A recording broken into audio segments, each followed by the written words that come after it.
Minsan sana, habang hinihigop ang mainit na kape, habang nagpapadede, habang nilalasap ang tamis ng sorbetes at tsokolate, habang itinatawid sa gutom ng instant mommy, habang natutuwa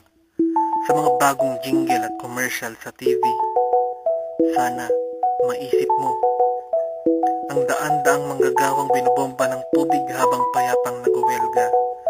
ang daan-daang hinahambalos ng daan-daang pulis at mga bayarang gwardya, ang daan-daang nawalan ng trabaho habang ang may-ari nalilito kung saan magpapasko. Kaya habang nag-aalmusal, sana maisip mo na sa likod ng daan-daang ito ay daan-daang maasawa,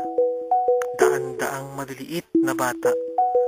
daan-daang humihingi lang ng mga pinaghirapan din naman nila, daan-daang mag-a-apply pa,